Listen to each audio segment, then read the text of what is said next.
Hello everyone, welcome to the Valley News Now Network. Duke Schindler here on the desk this fine afternoon to talk about a little bit of watching your wallet today.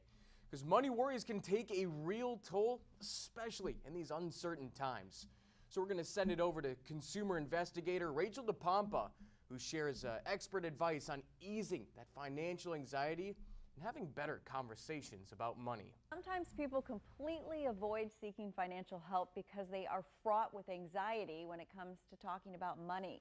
Stephen Cates with Bankrate says we need to do a better job in this country of introducing financial literacy at a younger age so that people can trust their own intuitions and not what sounds too good to be true. He worries about all the people just getting financial advice from social media.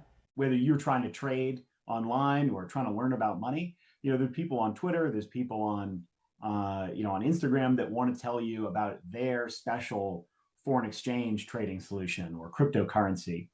And you have to know a little bit about personal finance, have a little bit of financial literacy to know whether some of this even sounds real or not. Cates says money anxieties can manifest in several ways, whether it's money being a sensitive topic to discuss with a partner, to people not trusting their children with money, meaning they're worried about their legacy or about getting help from their children with their finances as they age. If I could tell people to do one thing, it's to talk to each other about money, to just feel more comfortable in engaging in some of those conversations, because it's really misunderstandings that get in the way of some of this growth when it comes to, sort of money knowledge and money anxiety.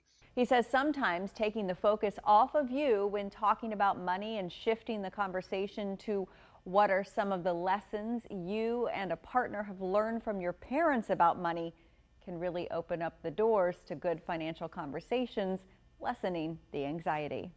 With this Watching Your Wallet, I'm Rachel DePompa. All right, thank you very much, Rachel. I've always wondered kind of myself why we're so hesitant to talk about money, whether it be finances, how much you're making at your job, or what you're even investing in. Now, that's not the only thing we're going to be talking about here today, because millions of workers around the U.S. are rethinking their careers and paychecks, according to a new study. We'll send it back to Rachel DePompa, who's talking with Bankrate about the job market and what people looking for work can expect. Bankrate's new study found 48% of Americans with a full-time job plan to start looking for a new job over the next year. Also, more than a quarter of those in the workforce say they're more worried about their job security now than they were at the beginning of the year. Mark Hamrick, Bankrate's chief economic analyst, says there's likely a key reason for the attitude shifts. I think one of the reasons why people are inclined to look for a new job, to ask for a raise at work, is because we're living in this world where inflation is still a key consideration and something that causes pressure on our everyday lives. Hamrick says there are things you can be doing now, even if you are thinking of navigating the job market ahead. Number one, he says, is to own the job you have. Don't just rent it, meaning do your best, have the best attitude, and earn that promotion. Maybe it's learn the AI your company is trying to use. Also, think about your professional and even your personal contacts as key contacts for finding new opportunities. And there is something to trying to build that network of contacts, both in person and sort of in the online realm as well. And so I'm a big fan of using LinkedIn to interact with people. Hamrick also points out the survey found 1 in 4 workers say they're likely to start their own business in the next 12 months. Hamrick says the small business of today could end up being the large business of the future. With this Watching Your Wallet, I'm Rachel DePompa. All right, thank you very much again, Rachel. As interest rates, well, they're set by the Federal Reserve that ripple through your mortgage, credit cards, and savings.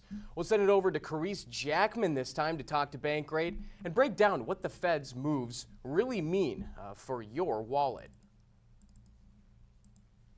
The Federal Reserve is the nation's central banking system, the most powerful economic institution in the U.S. But many consumers don't realize how its moves affect their daily lives. What exactly does the Federal Reserve do? The Fed controls the price of money, and they use interest rates to as the sticker for that. So if the economy is weak, they will lower interest rates to give the economy some juice. If the economy's running a little too hot and inflation is an issue, then they will raise interest rates in an effort to slow the economy and get that inflation under control. Greg McBride, chief financial analyst at personal finance company Bankrate, says the Federal Reserve trimmed interest rates late last year, but has kept them steady this year while monitoring trade issues and the broader economic impact. So if I'm a consumer and I'm looking at this and I'm a little bit nervous, like, should I invest in a home? Should I make any kind of investment at this point in time? I guess, what should I know? And when it comes to something like buying a home, job security really has a lot to do with whether or not people have the confidence to take the plunge. High home prices and high mortgage rates are a real barrier to affordability, but even a sharp decline in mortgage rates wouldn't do a whole lot for housing if it came in the context of a much weaker economic environment with rising unemployment.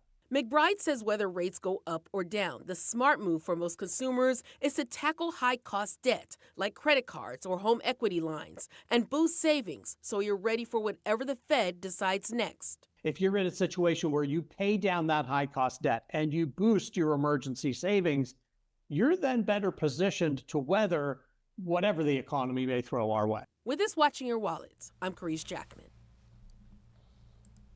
And before we let you go here, as 2025 winds down, feels a little bit weird saying that. Are you on track with your money goals? Because I know I should be doing a lot better. Well, we'll send it back to Rachel as she shares some simple steps experts say can help you pay down the debt and finish this year strong. NerdWallet found more than a third of Americans set the goal this year to pay off debt or pay it down in 2025. That's a wonderful goal because debt is so stressful and it can be expensive if you have high interest credit card debt. Sarah Rathner, a credit card expert with NerdWallet, says it's probably been several months since you started working toward this goal, so now is the time to check in again. So take a moment to check in and see where you stand today, because it's going to look different today than it did at the start of this year. Pull up your recent statements for your credit cards and any other loans you have, like a personal loan, car loan, mortgage, and see the total amount you still owe and what your interest rate is, especially with credit cards, because that can fluctuate over time. Rathner says that way you can see a little snapshot of how much progress you might have made and how much more you still have to go. You definitely want to celebrate any progress you made toward paying off debt, perhaps not by making a large purchase, but, hang out with a friend who's cheering you on, get a nice cup of coffee, go for a walk, go for a hike, some way to mark the occasion, especially if you've hit certain milestones, because it really is hard to pay off debt. If you have not made as much progress as you thought you would have made by now, that's okay too. Rathner says be forgiving of yourself, because a lot of people tell NerdWallet they get off track because of unexpected expenses. It's okay. She says reset and start again. With this Watching Your Wallet, I'm Rachel DePompa. And thank you one last time, Rachel. And thank you for joining us for today's Watching Your Wallet. Duke Schindler here.